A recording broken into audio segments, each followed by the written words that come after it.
I don't think my console thing is working. Oh, okay, there we go. It's good. Yeah, yeah, I can. Okay, everyone's ready, I think, and everyone's in the lobby. For everyone joining us right now, thank you for joining us, everybody from WLDL and beyond, whether you're from Benji's retweet or this like my Twitter or whatever. My name is Permasneeze. We're gonna be casting the WLDL, which is the We Like Dota League. This is week 3 of the group stage, and we are casting a pretty hype matchup because this is the match with all the admins in, and I'm joined by my boy Benji. Hello, Mike. Hello. Pretty excited for this one. Not gonna lie, it's been a while since I hopped on the microphone for a WLDL series, but back again. Yeah. I think if anyone was watching the game on Friday, will have remembered me playing, which is not. I mean, I'm sorry I had to subject you to that, but back in the casting booth for this one. Excited to get this one underway. What do you mean subject me to it? It's not that bad. Yeah. Okay, but we are G. Nice GLHF. This is a really high matchup because even though we're not very familiar with the teams, we know for a fact that all these admins are all in here. It's CIA that wins the coin toss, so they'll be picking which side. Interesting to note that CIA have historically picked Radiant first pick. Or at least I feel like in a bunch of their games out of a small sample size, but you know, still pretty significant. But we are getting into the game. We can get more into the stats later on because I got my handy dandy stats guy over here, Benji. By the way, I don't know whether he can announce this, but he's a big time stats guy now. Don't mess with him. Smile. Whoops. Yeah, I, maybe I, actually. No, I, it's not leaking. You're good. You're good. yeah, yeah. I can't say anything, right? But like, just you know, a big time stats guy right now. Smile. But yeah, so we're Appreciate it. into the. Okay, wait. I need to make sure my settings are correct. Let's just take a look. Hotkeys. Mhm. Sorry, you're missing the 6 seconds of no bans going on. Everybody, apologies for that. Just need to make sure that my audio Well, they're is dipping into their reserve time. already Mike, unreal. this is big content you're missing. It says disturbing lack of Raven, so I'm not really sure what they mean. Maybe one of the players is I know Ye Old Raven is like one of the admins, but I don't know whether he's in the team. That's the thing. Hmm. He's a I West can Coast check for guy. you. Yeah, Let me look at the rosters. yeah. Uh, So we are live right now, but I guess technically we're live 5 minutes ago. But thank you so much for yep. joining us, my friends. Uh, I'll be replying to you guys in like chat because we can't reply chat in real time, unfortunately. And we start off with the IO Huskar band, which is quite interesting. This must be some sort of cheese strat that we've seen before. Or at least maybe they. Ayahuasca sounds pretty disgusting. I Yeah, mean, maybe but they're just banning the two heroes separately, but as a combo, that sounds. I right, wouldn't want to play against that. I can see why they banned it out first for phase. sure. Huskar is nowhere near as strong as he used to be, but still, rather scary. It might have something to do with the fact that they AA first ban. So Hmm. AA is really the only thing that can cut through a Huskar, right? Or at least historically has always been a hard counter. It looks like there's a lot of focus on healing and anti-healing. Abaddon banned out as well. It's gonna be a first pick Dawnbreaker. We've seen this before with if I'm not wrong, was it Burnt BMW? What team was that? Was that Team Drip? At least it was in that first series. Yeah, But Team you Drip mentioned, versus EG. Is it? yeah, I don't yes, know. that was it. Yeah. So I in can't remember which team response, played it. straight away a Wind Ranger and Pango. Very very flexible draft so far. We're not going to be able to really put a finger on where these positions are being run, but this is one that we've seen banned time and time again. Disruptor, one of the most contested heroes in the league actually. Um, just period, and just a very strong lane support. One thing that we always emphasize on when it comes to the draft is ease of execution. Right, these right now. Wind Ranger maybe not so much, but Dawnbreaker, Disruptor, these are heroes that like to get down and dirty and skirmish, and that might be Yeah, a style that we're seeing Colony try and go for early on. yeah. So you mentioned the this disruptor. It's not really one of the most contested heroes, but it is the fifth most picked. So it's currently Oh, 10. okay, It's right, got 10 sorry. picks in the league with a 70% win rate. It's also been banned 8 times. Yeah. But you mentioned that Wait, is it not? uh, Doesn't contested means like picked or banned, right? contested means like sort of picked and banned. Oh, So if okay, you're and like he's the not. most contested hero, yeah, and he's been picked more than he has been banned, which is usually an Okay, indication that teams are willing to let it through. right. It's weird because every single game that I've cast, I feel like Disruptor has been banned. I've seen so many Interesting. It Disruptor might just be bans. No, but that's my small sample size as well, right? So it's not That's really. true. That's true. Yeah, so in response, we see a Silencer and Night Stalker ban. A Silencer really Mm. spooky against Dawnbreaker because I think one thing Benji has highlighted before is the thing with Dawnbreaker is you don't want your ult to be screwed up, right? So you want to come down and just wreak havoc. If there's anything that can stop you from doing that, key thing is something like global silence, right? As soon as you come down, you're just silenced and then you're just like, my friends, help. Silencer also and just a especially really if strong this hero, hero- right? Yeah, very strong hero, and also with the Dawnbreaker, if you mentioned it sort of causing chaos with the ult. Same thing goes for if it's a support. If most of your team fight is based around having this huge healing factor, or even having sort of the evasion that you get inside the ulti, and that's just instantly cancelled by whether it be a global silence or also like a Nick Spike Carapace, that can be a pretty difficult thing to play around, and Yeah. can sort of leave your position for Dawnbreaker sort of on the other side of the map with no way to sort of have any impact in the fight. So you can see why they ban it out. We got some other bans as well. We got Night Stalker and Void Spirit, waiting on the final ban from CIA at the moment. This is kind of indicative of maybe they'll pick like a ranged like carry or someone who just doesn't like to get jumped, right? And that might be why we see the draw ban in response. Typically when you see Night Stalker, it's someone who wants to get in there and like just mess up a backline. Disruptor is definitely prone to that. We've seen this time and time again where I think I watched the EG game where or extraordinary garbage game where Warner was running this Night Stalker and he just ran in and just destroyed the backlines. Even though they ended up losing, that's really the strength of the Night Stalker. And the Void Spirit as well just can get in between the front lines of Dawnbreaker. You don't really have any real peel for these heroes because the Dawnbreaker wants to be initiating, right? Not like trying to have to use Starbreaker to save the backline. And the Disruptor can be really vulnerable.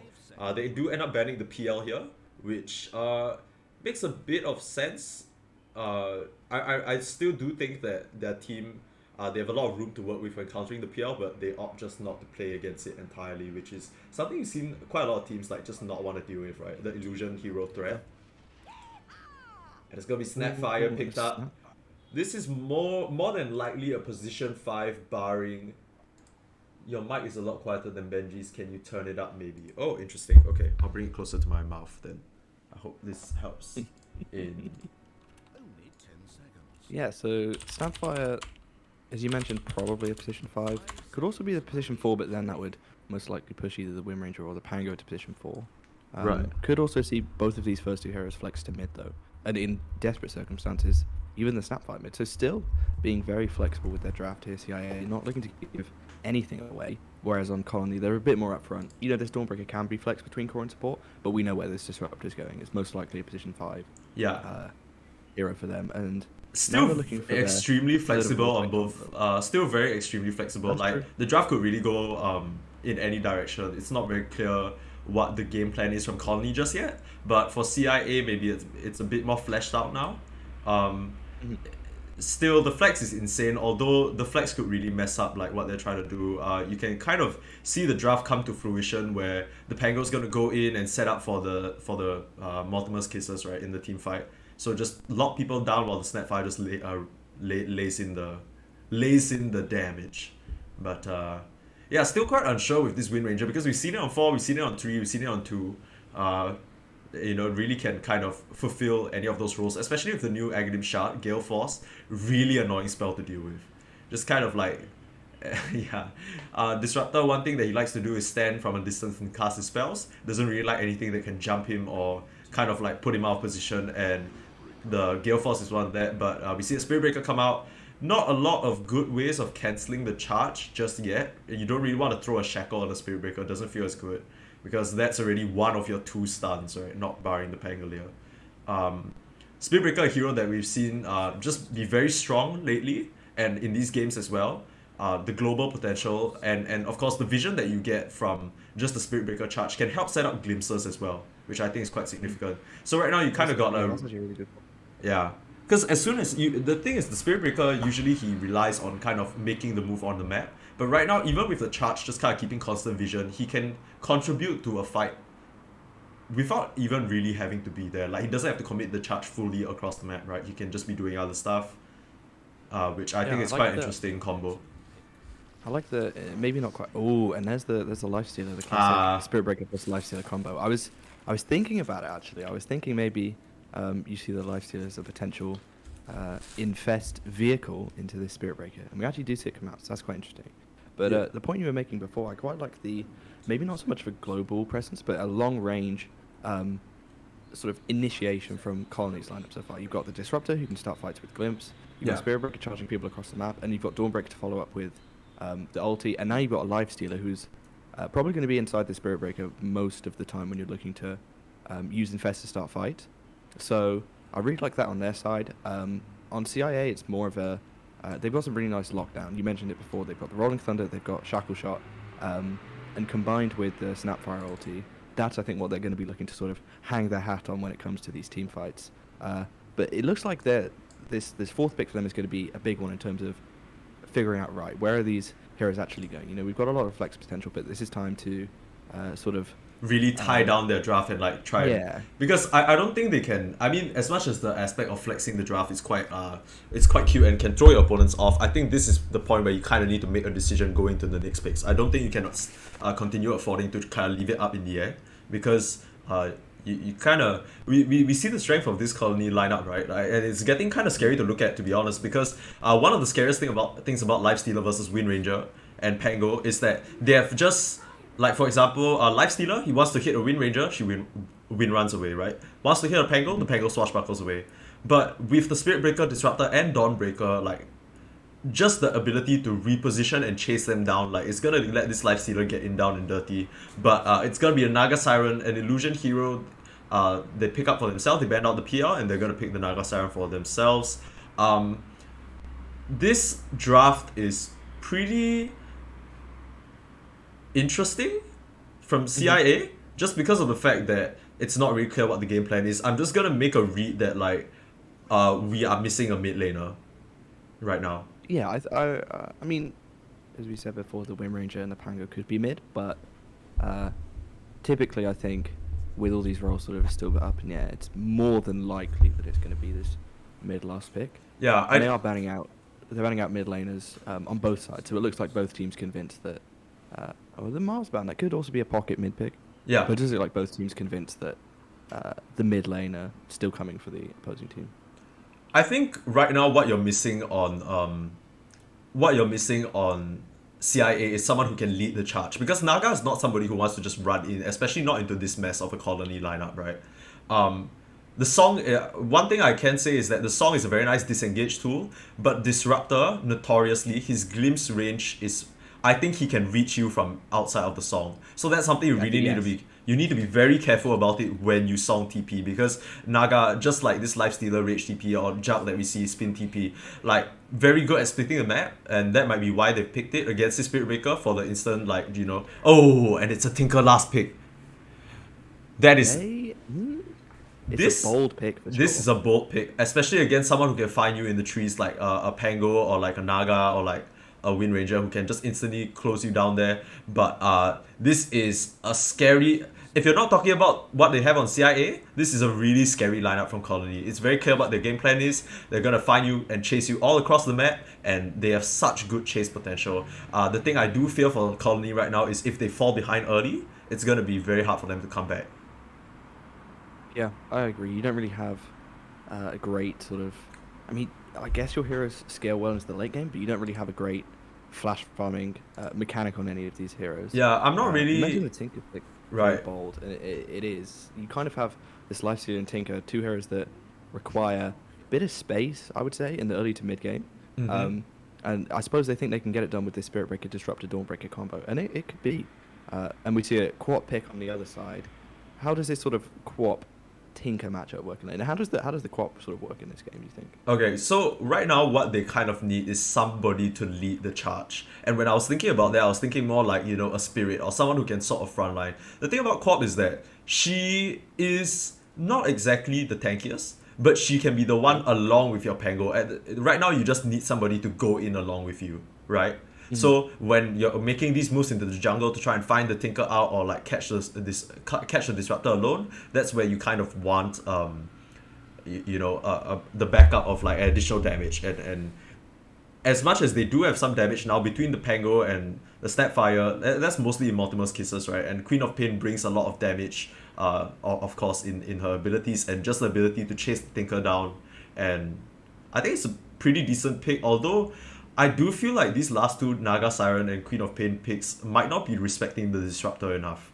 But we'll have to see as we get into game one. Which draft do you favor more, Benji? Ooh.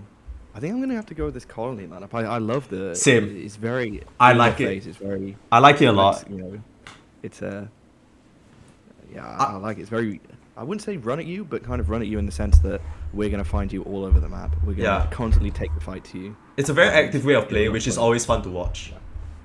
I also am gonna have to favor this Colony lineup. I think it's packing a lot of punch, and I'm interested to see whether they can get their feet off the ground, because I think that's gonna be the scariest part. If they cannot secure themselves a good early game, then it's gonna be very difficult to recover, especially with the flash farming abilities of the rest of CIA. But we are into the game. Am I observing abilities working? No, they're not. I'm gonna have to change it up, and there we go. I'm gonna introduce the Sire Colony. On the side of the Radiant, we have Dawn Beaver playing probably what is his or their titular Dawnbreaker on the off lane. Juvu presumably on the position 4, the main caster of this entire league, one of the admins as well on the Spirit Breaker.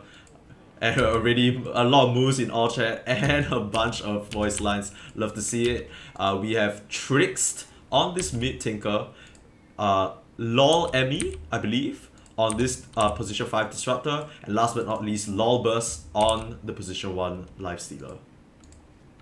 And then on the side of the CIA, we've got Ursi on what I believe is the position 1 Naga Siren. Now, an interesting thing to mention about Ursi is I did see him go Slark Battle Fury. A little highlight from one of the other games. A bit of a spicy man. I'm definitely going to keep my eye out on this fella. Could be seeing some unusual builds.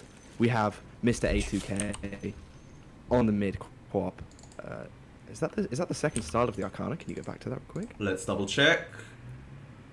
No. Or is that just the first style? He's just a pleb. Just a pleb. Yeah, the second style is like the Venge one, right? Yeah. And then on the Snapfire we've got Mr. That's Mr. Shrilling. Okay. Contest for the rune. Okay. No, just a casual 2v2. The 2-2. So far. And then we have Mr. Toto on the Wind Ranger and Zach on his Pangolier. So is this a... From the item builds, it looks like an offlane Pangolier, right? Yeah, it is an offlane Pango. And also interesting to note is that I think this mid lane matchup is not gonna be as passive as it should be, just because of the fact that both these heroes have the ability to bring each other down. We see a late walk from Lol Emmy, but I think that might be spotted by A2K. We'll have to see. Which lane are you expecting the most action from early on? Well, it's a tough one because this top lane, Dawnbreaker and Spiritbreaker, both pretty strong heroes, level 1. Obviously, Dawnbreaker, her spell's just doing a massive amount of damage, and if you can combo that with a nice little charge or some friendly bashes, then you could definitely set up some kills. Yeah, and we already see why Disruptor is so annoying, right? Because this Thunder Strike just makes it so hard to lane. Already comes equipped with a Sage Mask. There's kind of two schools of thought when you play this Disruptor, or like just kind of any spammy hero overall, right? You either get like the passive mana regen, or you bring a whole bunch of mangoes to like just blow your load in one shot. And he's going for a long game, my friend, and this is something... He's also got a couple clarities. Yeah. He's definitely planning on staying for a long while. Yeah. He's I think that's a really nice idea that they have going on, because the thing about Lifestealer that we always talk about is he's not necessarily the carry that's gonna run you down like at a certain level power spike, right? He's not really the guy you think is gonna kill you in lane unless you get really unlucky or out of position. But you can see the Disruptor harass going to work already. He's already got 10 blast hits compared to, I mean, that's 6 more than anyone else on the server right now. So yeah, that's insane. This entire server right now. This entire yeah. So I do want to say that yeah, it's like a really good recognition from Lol Emmy to understand, like, you know, what his carry wants, what their carry wants to do, and just kind of adapt to it. You know, the non-stop arrest coming out. The only thing that this Lifestealer really wants to do is stay in this lane and out-sustain the Pango, and that's what they're going for. Meanwhile, at the top side, we do see some action. Ursi falling a bit low. It's the Dawnbreaker spells, as you mentioned, and a bash. Is he going in? And the cookie away narrowly survives, and he can salve up with safety now with all the spells off cooldown. Yeah, does salve. Does Juvu charge? Oh, no, he doesn't. But it's what we mentioned. It's the friendly bashes and the comboing with the Dawnbreaker spells, and this Dawnbreaker already having a very nice time at like 9 and 5 to the 5 and 1 of the Naga. Yeah. Sort of having a way with it a bit now. Yeah. One thing to mention is he does have the level advantage. yeah, no, it's just follow the wave, yeah. And also mostly because I think Strilling, as you see, still level 1, has stayed away from the lane just to try and give this Naga as much EXP as possible. We might see a lane contest and a deny on the Water Rune. Nice. Trix is in a lot of trouble right now. A2K, you know, I was talking about how there could be some action in the mid lane, but actually just walks away just fine. Level 2 in Shadow Strike, not the end of the world, but he's running really low on resources. He's gonna have to bring himself not out. having that Water Rune is Yeah. it's gonna be pretty difficult for him to stand and try and contest last hits here. This is really significant because A2K is going to have his own bottle now and a bottle refill if he wants. I think this is one of the scary things. And he blinks forward actually. Wow. Ooh. Big balls. Getting aggressive, I like it. Absolute chat. 4 beats, subscribe. It's the golden rule. If you see mids banned, they're looking for a mid. 2 Arcanas, easy for die. Okay. Thank you, Beats. But the tip coming out, not really sure what that's about, but maybe just some friendly. I think he tried to get a gank off, and yeah, the charge just didn't go through. Yeah, I think the thing about the co-op that they recognized and probably picked up from this, or at least the reason why they last picked it is most likely because you know it can kind of get itself a good start to this game. There's no real way that this co-op kind of loses this lane to be like. Unless they like maybe like a blink too far forward into tower into like a charge punish, but there's no way they can catch this corp early, which means that she's essentially gonna get like a pretty free time. And I mean, we talk about the big team fight coming out from Colony, but what do you really have to catch a co-op this game? You have sort of the static storm, and then that's kind of it. Anything else the co-op can just sort of blink away from. You have no sort of right. I guess nothing like a shackles or a hex that can really lock this crop down for a little bit. So tricks too. Oh, actually, opts for the TP home. Oh, okay. Yeah, but that is painful. He doesn't have his level 6 yet, so he can't actually refresh that and get a new TP back into lane. I guess he's just gonna opt to give Juvu a bit of much needed EXP, only sitting at level 3. But I think one of the things that you mentioned, like or at least one of the things we were talking about, is this whole run at you lineup of Colony. As much as it is strong, they can really only pick one target at a time. They don't really have that team fight control that CIA might have. And I think this game, the fights are really going to come down to who can kind of get the initiation, right? Because of who is running at who. Because if, like, let's say Pego gets his roll off, he doesn't care about the static storm. He doesn't care about anyone, in fact. Nobody can stop him except for this Spirit Breaker, and if you use this pivotal Spirit Breaker charge on your Pango, that's one of your key disables gone. Yeah. So it's really also as a little add-on to that, we talked about sort of who. Oh, some action going on in the bot lane though. Lolbus gonna pop the rage to try and chase after Zac. He does not have any mana. The only 2 sick charges. Can he survive? Lol Emmy claritying up. This is where you want to really want a mango, but it doesn't even matter. They pick him up, and the long game pays off for Colony. They've been out-sustaining and harassing them down, and finally Zac falls. That's true. I think Zac potentially could have been alright if he just sort of kept running to the north, but maybe felt like that wasn't really an option for him. I think there was also a bit of pathing going on in the trees, right? Did you see that? They kind of got a bit caught up. A little awkward. But this ward having a really nice time here. It instantly gets dewarded. That's gotta sting. I wouldn't be surprised if I see tips coming out with the way this game has been progressing. But mid Trix in a bit of trouble as well. And A2K with the scream takes down his lane opponent. And this is the confidence you like to see, right? This is why they pick last pick, because they want to give A2K that mid matchup. They've been saving that last pick for the end, and A2K makes it worth their while. Gets a solo kill on his lane opponent. Very nicely done. Yeah, I was gonna say he's had a really nice time with this lane so far. As we see Zac taking a lot. Look at this Thunder Strike. I mean, he just TP back in, but yeah, we mentioned the mid matchup with A2K having a bit of a better time. Not really with much of a CS advantage to show for it, but that solo kill is going to be huge in terms of slowing down this Tinker. For sure. A hero that you really want to, you want to be keeping that hero at bay for as long as possible. Invading their jungle. Really not allowing them to sort of settle into the game at all. So. Very nice from A2K so far. Yeah, for sure. I don't really think that's on Trix as well, because we saw the rotate up from Toto to secure that Water Rune. That really kind of put him in a terrible spot. Like okay, as we see a charge now onto Ursi. There's not much gonna happen from this. Juvu just messing with his friend over here. Friendship over MMR. That's a pretty good tag. Yeah, actually, one thing that I'll be looking for Trix is most definitely not so far behind, but he really needs to catch up.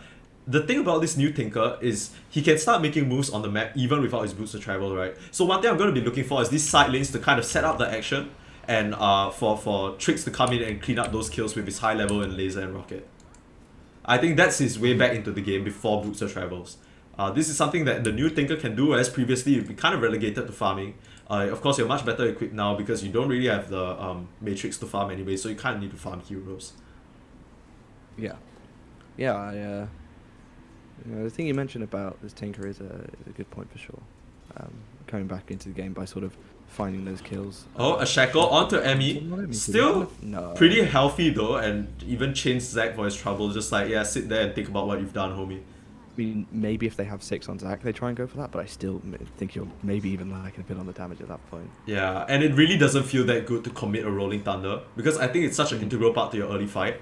I really think for the side of CIA, they're looking for 6s on both Pango and the Snapfire, and they want to just hit the go button with their ults. Because that's around the time where, and Sonic Wave is already up. What is the cool, wait, did we just see that popped off?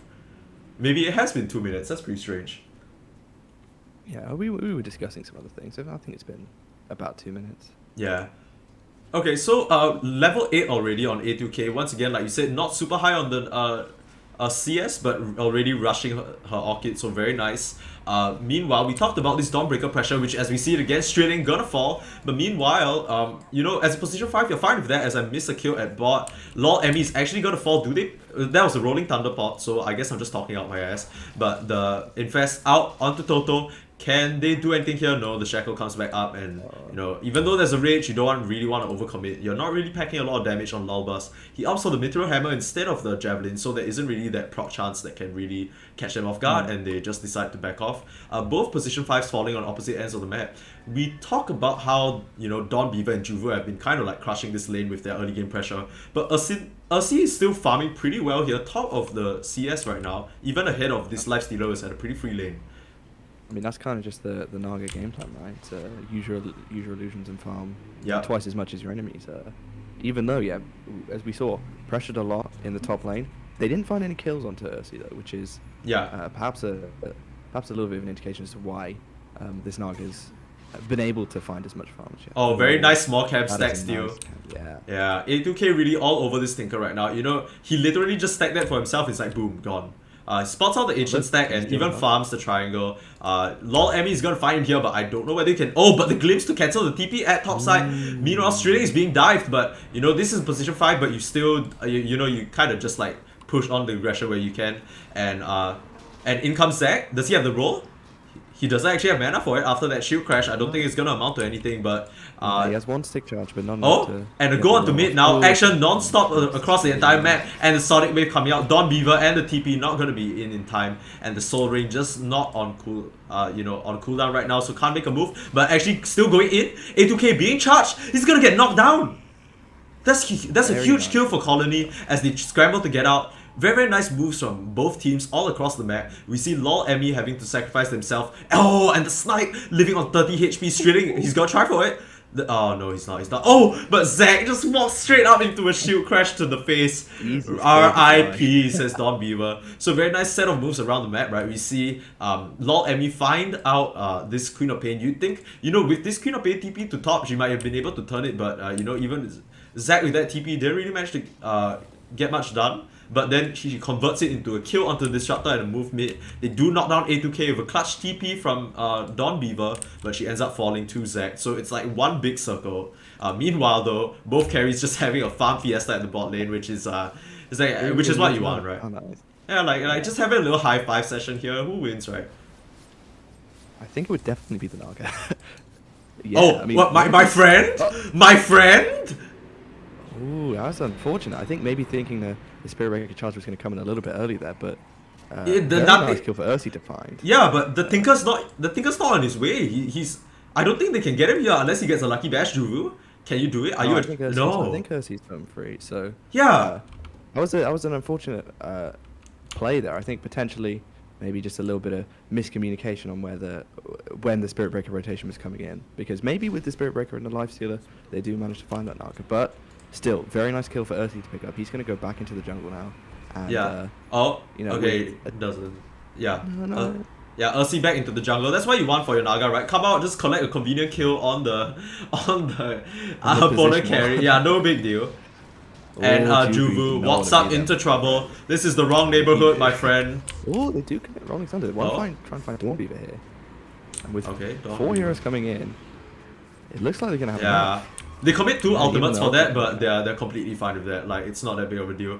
And you know, like, you know what they do in here. They slaughter animals. You're a cow, man. You don't belong there. Don't be walking up there by yourself. You know what I mean? Like, and no one's showing in mid, no one's showing at bot. You kind of got to assume that they're there, which is maybe why Juvu walked up. Maybe wanted to get a ward down, but that's so risky from him, and he ends up paying the price I mean, for it. sure, but his life doesn't really mean that much. I think that the kill on Dawnbeaver was a very nice because I was sort of questioning Okay, Rolling Thunder. and in but onto Strilling. I instantly go in there. Again, could be this a nice poor fight. Snapfire just getting hunted down across the map. The hop not gonna be able to go through electricity. Sorry, that's not how it works, my friend. But yeah, That's not how it works. They end up taking. the tank upload. Yeah, but they do end up taking the mid tower. Now 2k up already. Very nice early lead from CIA. And I actually want to go back to your point that you made about the Spirit Breaker being dead, not being that important. I'd actually say otherwise because I think the Spirit Breaker is the primary, enabler of their aggression right now. As we see him go in, the silence out, but she still doesn't have the blink. Yeah. And the Spirit Breaker out just to knock her down. Very nicely played because they recognize that A2K blinked forward to try and farm that wave, and it's only like a level 2 blink. The cooldown is a bit too long for him to be able to get out. Yeah, meanwhile, really nicely they're pressuring the bot tower though, and Yeah, I think you don't really care about this one if you're Colony. You're more.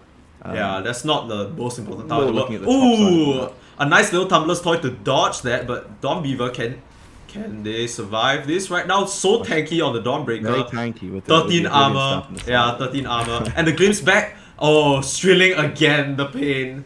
The pain of being a pulse 5 Zach being comes in, focused. though. Yeah, he has his blink. He doesn't think to Oh, follow he doesn't up. have a blink, but there's not much he can do with this. The damage is just not there without A2K. He TP's in, but he doesn't have the Sonic Wave ready. He has the Orchid, but he's actually cliffed. Oh. They can't catch him, but That's a they really pick nice off play. Dawn Beaver with a nice scream, but that's the blink in from A2K. You don't have anything else and you're gonna fall? Not like this. That was Man, that is not... a little bit of a disjointed fight from CIA. I mean, you have Zach coming in just a little bit too late with the Rolling Thunder. Yeah. Manages to somehow get up to the cliff and TP away, and then just as he TPs away, you have A2K coming in. Does find a nice kill onto Dawnbeaver, but gives their life up for it. So Yeah. I mean, definitely some huge comeback kills for Colony, and they'll be looking to get their foot back in the game. Maybe lost a little bit, but Yeah. we mentioned that This is Tinker... this is a Tinker life stealer draft. You don't want to give them too many opportunities to come back into this one. For sure, and we see how this draft wants to fight, right? Between the glimpse on the Snapfire back in, and the vision game and the control they have from between the Spirit Breaker and so much damage pumped out from the Tinker in the backline as well. And Trix didn't have the best start early on, but he's making his way back. Still very low on the CS count, but let's take a look at the net worth real quick. Oh, and Juvu smokes over ward, so they're gonna know he's gonna come in and try and ward. A2K is gonna meet him right there with his own smoke. Or they try to dodge, actually places the ward down, unspotted. Zac walking through the jungle right now, gonna meet Trix. Running to a Tinker. A little rendezvous in the woods perhaps, but it's gonna be Juvu that's found out, but it's a roll forward. They're gonna try and find down Lol Emmy, but a blink away from Trix. Nice blink from Lol Emmy gonna get away scot-free for now, but it's his Trix Tinker in that gets trouble jumped on and scream that before he can even survive. And oh, the giant infest bomb and the static storm onto 3. See, it's not a fight they might have wanted to turn up to, and they wipe 3. All 3 cores on the side of CIA falling in one fell swoop. All that started just because of this ward, and it might have baited them a bit because they just thought, we have the vision on them. We're gonna be able to take this fight. But just all grouping up on this cliff and getting completely caught and chained by the combination of the Dawnbreaker charge and the static storm. Huge team fight from Colony over there to bring it back into their favor. Now a sub 1k gold lead and the charge onto Toto. The win run, is she gonna be able to get away? She is. The move speed is just too much. Dawnbreaker a little slow with that Starbreaker because it does reduce your move speed, so you're not really going to be able to catch her without any help. But no, that team fight executed beautifully from Colony. Okay, but Zac, and the glimpse back, but in comes the kisses they and will be able to find it with the kisses. Yeah. Okay, but the blink forward and the Orchid completed now a while ago, but it's finally gonna reap a kill and not result in his own demise. It's a bit sad from A2K because I feel like this man had a pretty good start to the mid lane, but then because of a series of unfortunate deaths back to back, he hasn't really had the chance to use the Orchid. I argue to say that's the first time he kind of like let that Orchid rip. Right, because even though they killed the Tinker in this fight, they end up getting 3-man turned on, which is huge. And Lolbus might be in a bit of trouble here, getting collapsed on. He does have the rage, but doesn't get it off in time. And before he gets the rage off. And the haste forward. Oh, and they most definitely have enough damage. Beautifully done by I guess that was really Strilling in that one. Yeah. Cooking onto A2K with the shackle as well. Yeah. After the initial Orchid. And take a look at the vision, just fully covering the side. Nicely. They know nobody is here to support him, and meanwhile Zach's just having a grand old time in the top lane. I think he's opting for a mech build. Clears out the creep wave and just shoves in the... I actually think it's pretty good because you just need to worry about the burst there, right? Like on the side of CIA, because you have so much damage and like constant skirmishing. In that last fight that we saw where they all just got blown up. 3 heroes in a blink of an eye. A nice mech there would have been would have been key. Perfect. You heal back up a little. Onto Trix again, and the Rolling Thunder. Is he opting for solo kill? Doesn't get the second roll around. He blinks back forward, but Trix still pretty healthy. Interrupts the but the blink away. Trix, he's home free. He's home free. He gets 4. Zach. Oh, that was so nice from Zach. The predict. But the glimpse back, he's more than happy to give his life for this. He just killed the Tinker. He brought 4 people top, caused them to use 2 ultimates, and still kills the Tinker. Try a bit harder next time, and Trix definitely gonna have to keep that advice in mind because he just got completely tracked by Zach.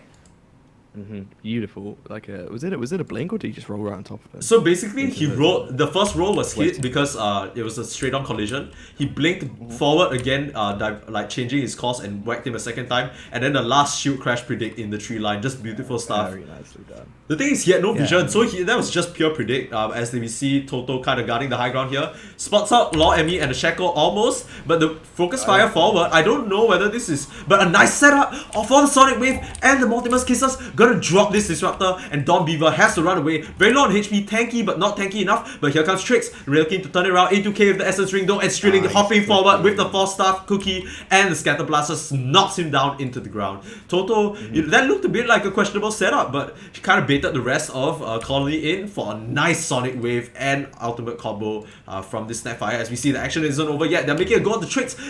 Oh, Zach, this angle just has this Tinker's mark right now. He's really got him. Yeah, he's scouted out wherever he's going. He's keeping an eye on him. And, yeah, that's a huge fight nice from CIA. Yeah, I feel like they find 2 up top, and they find a Tinker as well again. And now it's I want to give a special shout out to Strilling. It's not very easy to make that kind of play with a Force Staff, but he Force Staffs himself over the cliff and chains it into a perfect cookie to secure that kill onto Don Beaver. Very lovely stuff. And also saving A2K. A2K was looked in a little bit of trouble there. Blinked in. Looks like they're winding up for a goal. And the in onto Juvu, but not much follow up. I don't think there was an angle for a cookie there. A glimpse maybe a bit preemptive, but I don't know whether they were able to kill, especially with Ursi with the song on the back, ready to back them up. Still yet to see the song in this game so far. And we haven't had to, right? Because right now, I don't think the song really sets up for a lot. Because whenever you have a song, you want to set it up for like a static song. But it looks like they're posturing for a fight. And the blink forward from Zach. Okay. Nothing much is gonna happen. Sorry, Aghanims from on the Naga. So this is the undispellable route, I think, right? Zach has just been holding this clip by himself as he rolls up just to deny all the magic they throw at him. Well. Yeah, doesn't even care, man. Sit there a little bit longer. Meanwhile, Ursi just pushing on forward, but Don Beaver getting gone on this time, but Zach so mobile with that blink, shield crash, and the swashbuckle, just all over them right now. Juvu going forward with the spirit. The bulldoze, but can't really find much by himself. Just really trying to space out the area. They're having a lot of trouble defending this tower with the slow siege coming out from the Naga illusions. Slow siege, really working wonders. What a strong control of the triangle from CIA. This is really a masterclass of how to control this area. Actually, A2K does break away. Double damage for A2K. I don't know how big that is, but he might try and find a solo pick off right now because I don't know whether you can break up this. Okay. and the Rolling Thunder forward, but you know, Lolbus is gonna just invest inside Juvu right now, and Zack can't really find anyone. His Rolling Thunder is about to run out. He could be in a bit of trouble if he gets charged here, but okay. But it's Strilling jumping in on the back line, catches the Tinker again. Strilling and Toto find the Tinker once again. I'm so sad. Making sure this Tinker has no game. Look at his net worth. He's 6.4k net worth right now. He is about half the net worth of this Naga Science. The glimpse back, but the blink out from really Zack. Charge forward from Juvu. Can they make anything out of this Naga? This Tinker pick, but the song. And are they gonna fight here? Because the rest of the team is going over, but Ursi looks like he's gonna TP out. Oh, that could have been a bit dicey if they caught vision of him. Glimpse out in 3. But yeah, the whole time A2K is just making space in the bot lane and putting on that additional pressure. Like you mentioned, this Tinker's just not been having a good game. You know, we talked about how you know, he could probably make a bit of a comeback if he tried to tag on to the rest of his team and moves they were making. But instead, all the moves were made onto him. We saw so many times A2K just fight him out in the jungle. Even though that resulted in some awkward fights where they get turned around on, they still managed to keep this Tinker down in the dirt in terms of net worth. Only just now finishing up his Aether Lens. This is not where you want to be as your mid. Especially as a last pick, right? It's been a pretty suffocating performance by CIA so far. They've just been I mean I think they just controlled the triangle for like what 5 minutes. Yeah. While they slow siege this tier 2 top. They even get the tier 2 top. Oh, and Toto with the shackle onto Dawn Beaver. I want to give a special. Just harassing it. Just a little bit tickle onto that Dawnbreaker. Want to give a special shout out to Toto and Strilling. I think 4-staff rushers are so smart this game. Okay. And already in onto Law Emmy with the backup of Dawn Beaver. Gonna keep him alive for now, but A2K finishes him off. Meanwhile, Toto's gonna pay with his life. He's gonna pay with his life. He's not. He's gonna get out of his sliver of HP. And Strilling now jumps back onto Dawn Beaver and blows him apart. Juvu is gonna fall for this friendship over MMR, but now because of that, your life is gone. And Toto survives. It's once again the 4-stars just helping them get out of these sticky situations, right? Because the thing about Dawnbreaker is that you really only have the Spirit Breaker as your primary disable, and then after that, what other stars do you have? Right now with these 4 stars, you can't really land that Starbreaker anymore, and it's so frustrating to play this Dawnbreaker when you don't have any other form of setup. And I think we didn't even see it in that fight, but the Lifestealer getting solo killed by Naga. I mean, we talked about it earlier in the draft. We said this Naga, you know, not very proficient in the early mid game, but now starting to hit the time. You've got the Manta done, Diffusal, Skadi about halfway complete. You know, this is going to be a very scary hero to deal with, and with this draft from Colony, I mean, they're already 11k behind. I think it's going to be very difficult for them to come back into this game. Yeah. It's going to have to be a lot of split pushing. I think it's going to be the name of the game, and you can already see this Tinker working on it. He's pushing that top lane out. For sure. Already got it to almost the tier 2 tower, but I mean, CIA they're just taking your buildings, and what can you do about it? You can't fight into them at the moment. Yeah, the thing is, this is what we talked about, right? We were favoring this Colony lineup because we were like, yo, they're really gonna bring the pressure. But when your Lifestealer, who's supposed to be the active carry, dies solo to the Naga, who doesn't, like you said, not good in the early to mid game, but anyone's early to mid game is good if they kill the opposing carry for free, right? And A2K being charged, even though there's she's in this right now. They spot him. Oh, blinks out. Tricks just narrowly missing it in, and now he's gonna get focus fire. The glimpse backwards from Toto actually saves him there and silence Dawn Beaver before he can get that Starbreaker off. Must be so frustrating. A2K just hitting him down with like a sliver of HP, and the Baltimore's Kisses turns it onto Juvu, and they're gonna make Lol Emmy the next one, knock them down as well. That's 3 people down. Zack just lines them up like bowling pins and Tricks. He's this is the Lifestealer delivery you're talking about. Back to base. This is not what you want to be doing, my friend. This is how dire the game has become for them. You know. Yeah, this is it's looking pretty rough. I mean, how many times have we seen dire heroes just narrowly escape by the thinnest of margins? It was Toto in that last fight, and then just then you see A2K getting the blink off with the slimmest margin of health. Yeah, everything it does so much. It keeps the hero alive for them, and then it also sort of baits Colony into thinking, oh, if we just get this one hero, they overextend a bit, and that's where you see the big team fight. CIA coming in, you get the Mortimer's Kisses, you have the wave coming out. Very nicely done from them. For sure. The thing is, as they get a charge onto A2K and a blink away onto the creep wave, actually, this gives them further vision. This could be really risky for a glimpse or something. But they don't dare to fight A2K. The thing is, scared from last time. This man is such a chat. He went Bloodthorn straight away. Do you know how expensive? But here comes Zack. Just jumps in, 3-man shield crash, and the nice shackle from Toto holds Juvu down. Doesn't want to focus fire that, my friend. That's a blade mail. But and the Gale Force pushing Law Emmy back. Oh, but I think he's gonna get out. There's no glimpse on the side of Zach, but he blinks forward actually. Oh, Zach.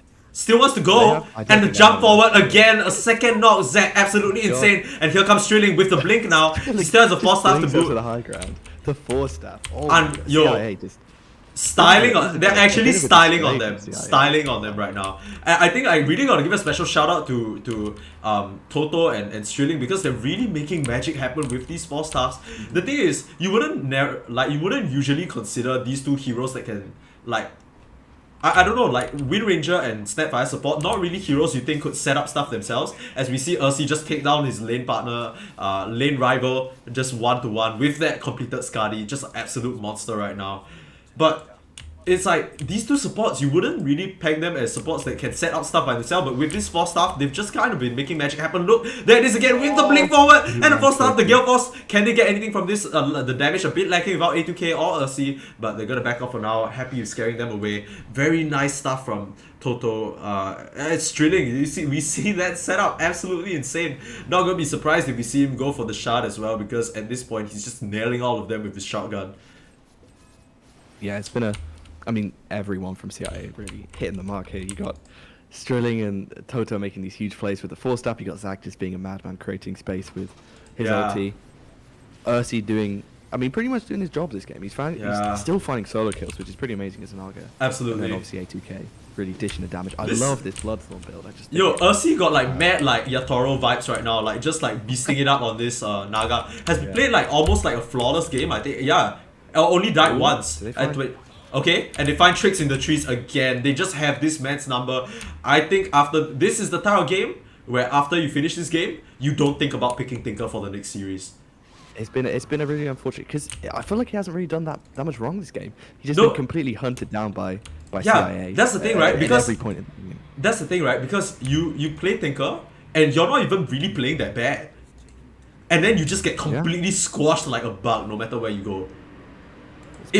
It's so scary the way they track him, especially without any... And you know, they picked this last week Tinker knowing what they were up against, but you know, the side of CIA maybe, they're not... Maybe he just wasn't expecting Strilling and Toto and Zach to just be all over him as they take out Lol Emmy with the blink forward. Strilling saving his... Charging him, but I'm not sure this is where you're gonna be, my friend. And a buyback from Lol Emmy. They want to take this fight right now. Dom Reaver going in with the BKB now can get this Stormbreaker off, but it doesn't do anything now. Running around with BKB, they do end up taking... Oh, Zach actually has a Deso. That's pretty insane. But yeah, they can't really do anything here. Dom Beaver channels. Oh, and A2K goes into the backline, takes out this Tinker, sending in the Static Storm, but it doesn't even matter. Dom Beaver a bit too occupied with the forward. The front of the fight. Yeah, but he still has Aegis. He doesn't even care. Try a bit harder next time. Comes out from Zach. He's dead, but just taunting from the grave. And the blink to dodge the Starbreaker. And the scream onto 3. Huge. Okay, he might be a bit of trouble there, but oh, the glimpse forward, Strilling blinks forward, though onto Lord Emmy, that could be a dieback. He's gonna 1v1 this Lifestealer, A2K, he's gonna fall to this Lifestealer, taking away to the Shadow Poison, but on the backside, actually, Trix is starting to clean up, takes out this Strilling Snapfire as well, and but is this a buyback? Is this a buyback? Oh, he might just be able to get out. Ooh. I think that was 17 HP there. My goodness, Very nervous that was start. such a kick, and he breaks my 8 actually, what a chat. But that fight was so insane, so many things happening on both fronts. We saw Dawnbreaker try and keep them occupied in the front, but A2K just blinking in the back and eliminating the backline. That's a dieback on both Juvu and the Disruptor, and Tinker only narrowly surviving with 30 HP. That could have been a disaster for him. He manages to kind of find a few return kills halfway through the Aghanim's now, but you know, still sitting very low on the net worth. This Axe is going to be huge for their base defense though, as Ursi getting barrage from distance, but going to be A-okay. Finishing... Yeah, sorry. I think it was kind of just the length of fight and the buybacks that allowed Colony to find the kills that they did. It didn't seem like they really had much in the way of good team fight against CIA. You saw the Dawnbreaker blinking with BKB and the heroes just run away. Yeah.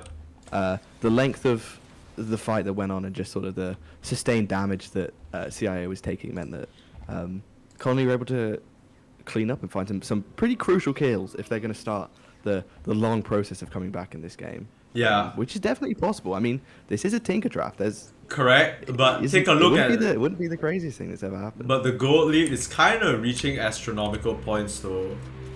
Like 24k at 32 minutes is like really bonkers. We've seen this Lifestealer be able to dish out the damage when he needs to, but that's really when A2K is just standing right under his base and 1v1ing him, right? And as we see a smoke up, takes out the ward. I'm not sure whether that was spotted with a bit of the lingering vision, but we'll see them try and make a move here. Meanwhile, Strilling guarding the high ground. Yeah. Bloodthorn, I love it. That's the thing, right? She's going all out for this damage, so if she gets caught out, it could actually present an opening. There's a lot of net worth invested into the damage, which doesn't really... Oh, and the net forward, but Ursi in a bit of a tough position now, falling very low. Damage. Yeah, and falls actually to the Static Storm, and they take out... This is a huge turnaround. Take out 3. So maybe a bit... This game got a little bit more. A sour note indeed, maybe posturing a bit too far forward, only sitting with less than 1k HP and then just gets completely caught out. You know, we talked about how Colony don't really have a lot of disables, but you know, 1000 HP is really nothing when in the duration of the charge, right? And the Static Storm, nicely done to cover him. Doesn't allow Strilling to get off any carry saving moves right here, and A2K and Zac just nowhere to be found. As A2K in fact finds Juvu here, has Blade Mail of his own, and A2K is gonna blink away into safety. Zac actually winding up the Rolling Thunder here, trying to look for something, but they see him coming with his ward, just opts the dip. Very nice ward. Oh, and actually blinks onto Lawbus and onto Juvu, but the Tinker back, the screen forward. Oh, Juvu, the Infest, he just keeps him barely topped off, and they turn it around onto ATK, he melts! And the tick, and Zac glimpses backwards. This is what we see from the Disruptor. You love it when you're rolling, and this time it's not Zac. It's gonna be the one rolling. It's gonna be Disruptor, bring him back to his demise. Just nice series of events, and now just 25k gold lead, down back to 16k, and Trix, he's in business right now. You know, once you have that dedicated frontline tanking for you, you can just fire away from a distance, and that Aghanim's really putting in the damage right now. And now it's their turn to siege the high ground with A2K down for 70. Okay, this game just got a lot more interesting. Yeah, A2K down for 70, no buyback. I mean, you do have buyback in the Pango, but this could be a lane of Rex. We're going to have to see a pretty big team fight coming out from CIA to try and, defend. Oh, and the Static Storm to cover a bunch of illusions, but the Dom Beaver, BKB as well, just to stay safe. Oh, but the net. Oh, and a huge shackle from Toto. Can they make anything happen here? And the Snapfire gonna set it up with the Scatter Blast backwards, but Lawbus doesn't have enough mana to rage, and he's gonna fall here. That's amazing setup from both the supports. Yet again, how many times have we said Toto and Strilling with the amazing setup? This is not what you expect from these two supports, but they've been making it work every single time and almost finding lol Emmy in those trees there, but turning it around 3v5 almost.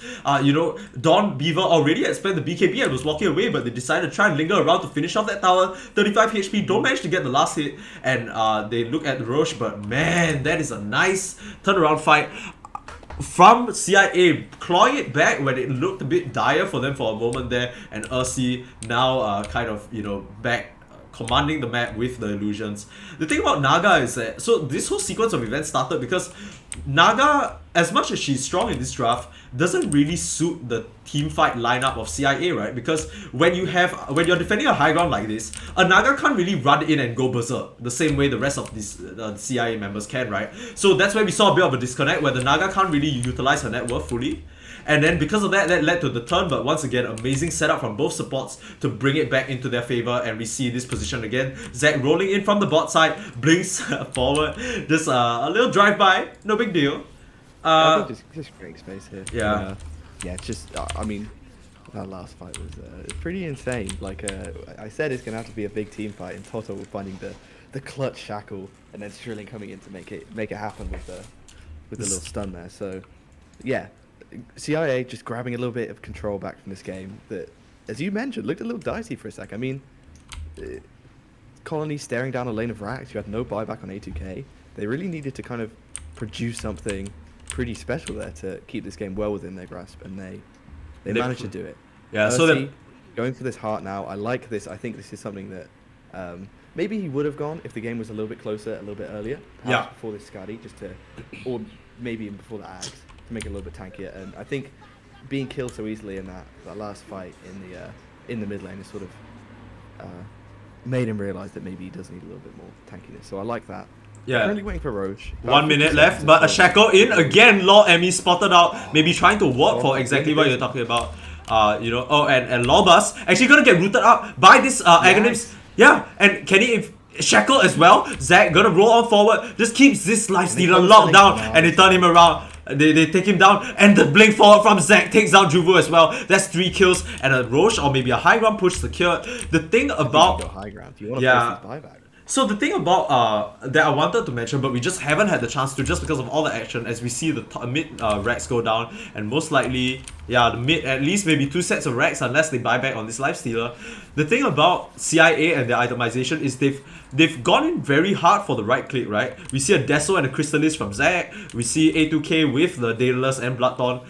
The thing is, this Tinker X kind of counteracts that and really stops the push because all they really have is the right click, right? And they can clear these illusions easily. But they're gonna try and force this buyback out. They know this is a painful one for the lifestealer, but they're just gonna lose here if they don't buy back. This is a bit of a TIA era situation. My friend, you have to buy back, and here he comes. But are they gonna bounce? They don't care. They're gonna try and finish this game right now. They smell the game 1 victory, or do they? They saw here they could set up for a really nice fight. This looks like a Shackle if I've ever seen one from Toto. No, and does he throw it out? No, but it's Naga who gets out, but the rest stay. And what? A little bit of miscommunication. The Naga teeping out. Maybe Yeah. thinking that they could shackle and get out as well, but That was a Shackle if I've ever seen one. Just 2 heroes lined up against each other, but maybe Ursi just making the call last minute. No, they have BKBs. I want out. Right, and yeah, which I think is the correct call in that situation. I mean, you could go throne and end the game, but you've still got a huge advantage. You've still got Naga that has room to even scale even more. absolutely. You don't need to end the game. Like, you took a lane of barracks from that. You've taken the 2 tier 4 towers. Yeah. Colony may be sensing that this is their opportunity. Though. Yeah, for sure. Because down the mid lane. the thing is, Zack didn't buy back in that previous fight, and they saw his items, right? He doesn't have the gold. So we thought this man was going for mech. He's going for full damage, and just falls pretty easily out of the Rolling Thunder. But they're gonna be able to take a return Rex. Maybe not the position that they were expecting to be in. 24k gold up, but right now it's Collie that have been able to make the moves back onto them with the clutch based defenses, and it's really just this Tinker and the high ground, right? Tinker high ground, one of the scariest things. And the Naga illusions, as much as they are good at slow sieging, one Tinker laser blinds all of them and basically renders them useless. It's a very nice counter. It's one that we've been sort of waiting for a while. We've been waiting for Tricks to get that Ags online, but now he does. It's a very good tool against the Naga siege. And one interesting thing to note, CIA has been pumping on so much pressure that they haven't even finished farming their neutral items, as we see them only just pick up their 3rd tier 3 right now. Wow. Yeah, but a very exciting game so far as we see Ursi posture for the Roche. This is the Roche that LoL Emmy lost their life for trying to ward, but this Naga is gonna take it down so fast with the heart coming out as well on the courier. Gonna be so difficult to deal with. Gonna be that frontliner that the team kind of lacks that we were talking about in the draft, but now with that heart, just gonna be an absolute monster. Zack is the one to take. They leave the X shot. The X. Okay, No. scared me for a tad bit there. Who do you give it for? I guess you can give it to Naga. Naga? Either Naga or Queen of Pain, Oh, right? the co-op one's quite nice actually. The call was pretty Especially with how A2K's been playing. Just, absolutely, just blinking in completely fearlessly. Ursi's gonna make the call. He wants to take the top side, and he's heading towards them now. They clear out mid and a smoke actually just to back him up. They don't want to be seen. What can they do here? Looks like Ursi's trying to posture for a move, maybe with a net or a song. But once again, it's the illusions doing the damage. Like we said, even with the heart and the illusions being tanky, the laser just makes them do nothing right now. So, just not. Yeah, I think I don't want to speak too soon, but I think we could potentially be in for a little bit of a long game. You don't Yeah. really have that. As we great see the power charge pressure forward, on the cancel. player, and Yeah. Great. Oh, usage but by- Song, Ooh. this could be the fight. They see Lobos out, but he still has the Rage and he has the Abyssal as well. Do they have any way of locking him down? Oh, the side.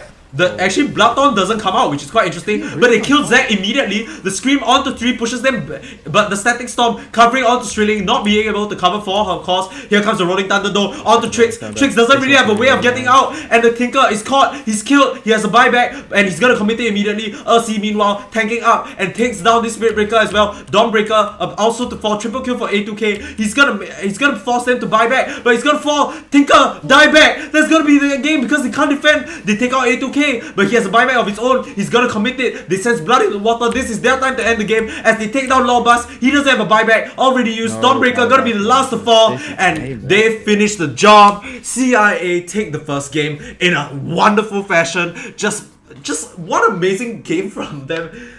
My goodness. Very, very impressive game all around, to be honest. Yeah. you had CIA, choking, finding the really big advantage early. You had a little bit of, I don't want to call it a throw, perhaps, but it's a really nice place from Colony to try and get No, back that into the definitely game. was not a throw, right? That's the strength of their lineup. That's Tinker high Yeah. ground. It's so hard to break, especially since you don't really have a lot of high ground push, but they managed to make it work for themselves. A nice catch, just we were talking about wait, why didn't he silence, and maybe a bit of miscommunication here and there when it came to the high ground, Mhm. but they came together, probably discussed it like this is what we need to do, and you saw them posture perfectly for it with Ursi just kind of setting up by himself with the rest of the team hiding in smoke. Even though they take out Strilling, who has been such a main big force for them, throughout the entire game, they commit so much to try and take down that Snapfire, the entire Static Storm on top of her head, and Zack, even though he gets blown up, manages to come back in with that Aegis, proving that it was it was the right thing to give him that Aegis, and the rest of the team just cleans up. Just wonderful play from everybody on both sides. To be honest, I think unfortunate for Colony, they weren't able to get the start that they wanted, and Trix just really couldn't get off to a good game with that Tinker, even though he did have the successful high ground defense. That's not really like where you want the Tinker to be at, right? You kind of want to be like just supporting your team as they barrage them and run them down and take them out. But man, what a game! Yeah, and I think the difficult game this Tinker had is a real compliment to how CIA were able to formulate a game plan around it. They say, okay, this Tinker, it could be a problem. So what we're going to do is we're going to draft a lineup that can really get on top of him and really shut down his game before he even gets the chance to start the split push. Start getting his items. That Ags, as we mentioned, pretty important in this game. But he wasn't really able to get it going, and a lot of that down to CIA playing well as a team. You mentioned the two supports, Trilling and Tota, doing a lot this game, but really all of their players coming Yeah, together. And, I gotta say, like really everybody, solid performance. they're really firing on all cylinders. Like, Yeah. yeah, I think like it's so hard to point at one MVP because I want to say Strilling, but at the same time, Zack just tracing this Tinker in every fight with the way this man drifts on his Rolling Thunder, just like the thing is with Pango, you usually build like mobility, right? So he has the blink, of course, but you want to build stuff like the Yules or like the Mech or like the Guardian Greaves or like the Lotus to try and keep yourself alive. This man was staying alive for so long even without those items. He went for a pure damage build and still was able to land those rolls and get those angles on the crucial targets. And that's like, and we talked about it, right? As much as they have the stuns from the supports, that was going to be their main lockdown, and he came through for his team, really leading the way, like in the driver's seat, no doubt. And and A2K really proving his worth on this last pick, Queen of Pain. They picked last pick after winning the coin toss, and they made it work for him. And man, this counter pick, Queen of Pain, even though it's hard to see, when it was on high ground, it was hard to see how they could get the Tinker, but every single time he just positioned a bit too far forward, A2K, bam, right on top of him, just smacking him down. Very nice play. All right, so Well, looking ahead, game 2.